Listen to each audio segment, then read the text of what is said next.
guys, welcome to my channel. It's Hazel from the Israelite Women's Homestead.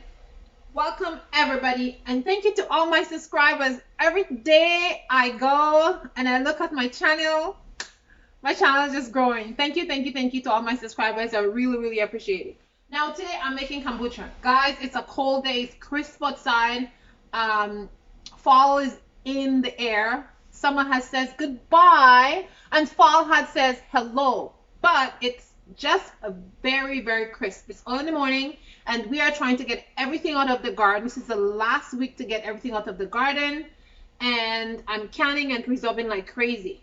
So I'm going in and out of the house getting stuff, but in the process of that I am also preserving and doing a lot of stuff. So I have to keep myself warm. The doors are open. I'm right next to the door outside, and my husband and the kids are coming in bringing produce, all kind of stuff. So I'm keeping warm. So anyways, I have my kombucha and it's ready to be poured out, because if it stays too long it tends to become vinegary, and I like it just about this time.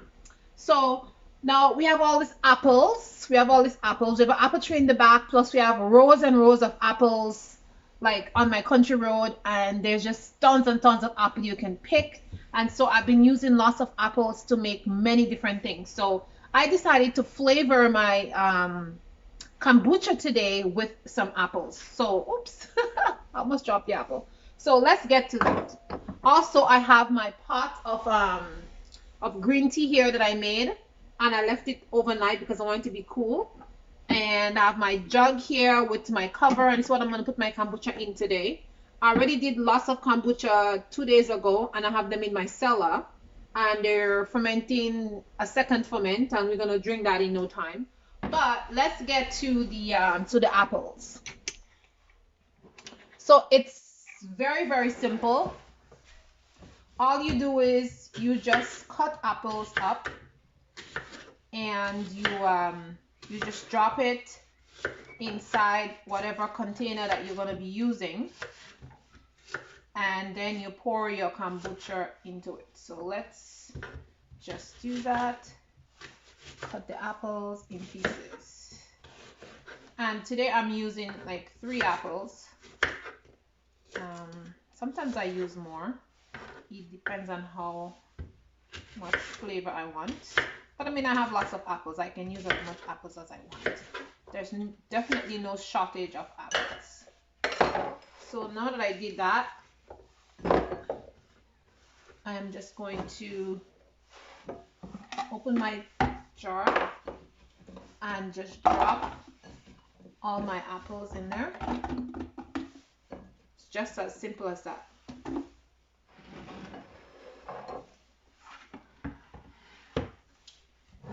And I have my kombucha right here. All I'm gonna do is pour my kombucha in. Wait a minute. Let me get a spoon because I want to prevent my SCOBY from falling in.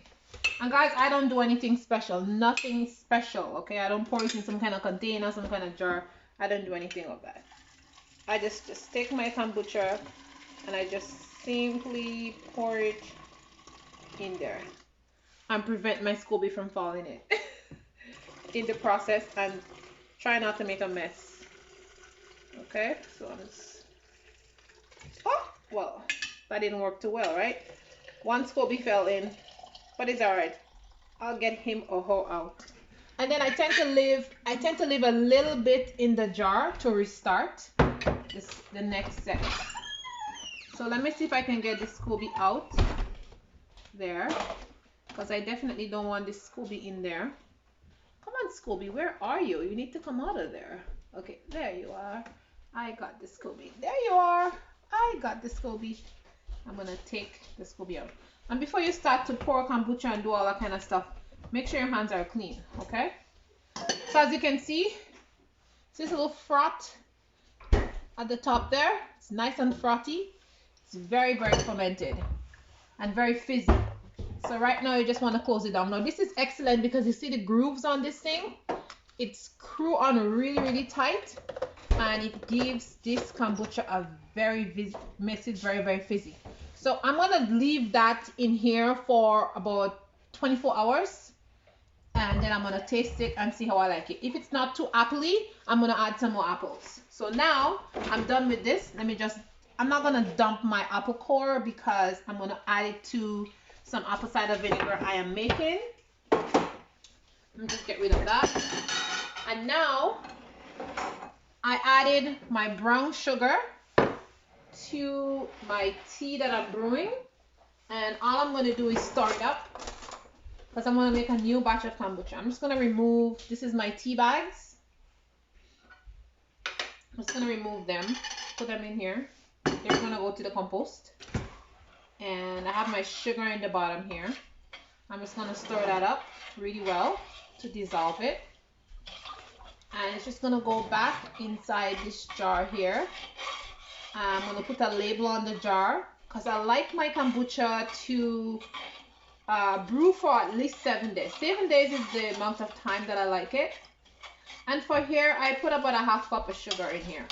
Not a lot of sugar. 7 days is good for me.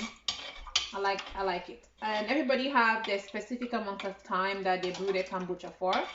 I find if I let mine go more than 7 days, it becomes very tart, and I don't like it like that. And I have so much SCOBY. See, I've lots of SCOBY in there, and the more SCOBY you have, the faster the kombucha ferments and eats the sugar. So you gotta watch that. So if you have lots of SCOBY, you should leave it for maybe less. So now I'm just gonna pour in my tea there inside the jar, fill it right up, and I'm just gonna add some warm water from my tap, and this is well water, so there is no nasties in there, just pure beautiful well water. And I'm just gonna kind of give it a little stir, and that's about it, guys. My kombucha is done. I cover it, and now I'm gonna go get my jar that I'm making my apple cider vinegar with. Just gonna leave this here right on the counter. Let me do a little cleanup. I spilled kombucha everywhere. Put away my sugar.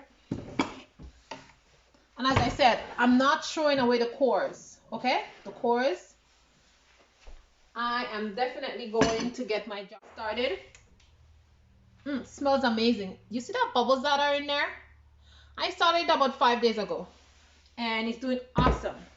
So all I'm gonna do is just add my apple peels in there. Guys, waste not, want not. Everything on my farm has a place and a purpose. This is gonna go in the compost until I use them in my flower pot, but everything has a purpose. So all I'm gonna do is push it down there in the bottom, and in about 2 months I'll have some fantastic apple cider vinegar. But let me show you the one that I already make.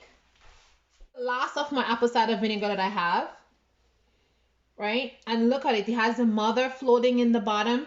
I gave away so much of it. It's just, that's the last of it, and I just have to make more because I use this thing for all kind of stuff, to wash my hair. I use it to make salad dressing. I use it to make herbal dressings, not herbal dressings, but I use it to make tonic, herbal tonic. I'll make a video about how I make my herbal tonic using this, and you see I'm very, very low, so I need some more. So I actually I have another jar going. So this other jar should be ready to be poured in 4 weeks, but this one is the new one, and this is what I do, so I don't throw away anything. So going back to my kombucha, that's about it. This is what I do, and I just leave it on the counter right here.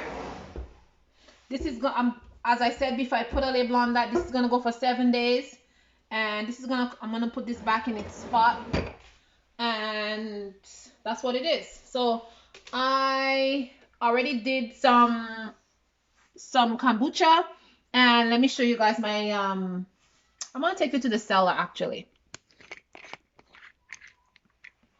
So I'm gonna take you guys to the cellar and I'm gonna show you my kombucha in there. So here is the cellar, and as you can see, I have my kombucha in here. I have a couple of bottles of them inside here. This is inside the cellar, and we are stocking up everything in there. Some shelves have to go up there because we have so many things scanning. We also have cans in the bottom there. Cellar is looking awesome. So I have kombucha in here in the cellar, and as I make them, I put them in here. So I'm just gonna bring that jug and I'm gonna put it in there for 24 hours, and then I'll come back and get it out and strain it, and then it's gonna go in some more jars like that. And whenever we want a kombucha, we just come into the cellar and take it. The cellar is nice and cool and keeps things really awesome, and that's a great place to keep kombucha. But if you don't have a cellar and you want to keep kombucha, that's fine. You can keep it inside your cupboard, or you can put it in your fridge if you have the space for it. But like I said, my fridge is always packed with stuff. We have so much things in our fridge, and we have a huge fridge. So there's just not enough space for all these bottles of kombuchas and all the fermented thing that we're making. And yeah, so that's basically it. And I have other things fermenting here. So I have my apple wine, and then I have my beets here that I made. So I'm about to go to the garden and get some beets, and I'm also about to go get some more apples down the road. So yeah, I'm just gonna go down there, drive my car, and walk into the forest there and pick some apples because there's like loads and loads of apple trees in there. And I'm gonna come back and make two other bottles of this wine. And when I finish, I'm gonna go to the garden and pick some more beets and make some beet kvass and store them in the cellar. So guys, that's all I got for you today. Today is a really busy day, lots of work to be done. I gotta get back to my canning and my preserving and stuff like that. Plus I have tons and tons of tomatoes outside to go and put in my pot to put on the stove. So guys, I will see you in the next one, in the next video. Again, thanks to all my subscribers. I really appreciate you guys, and I'll see you in the next one. Ciao.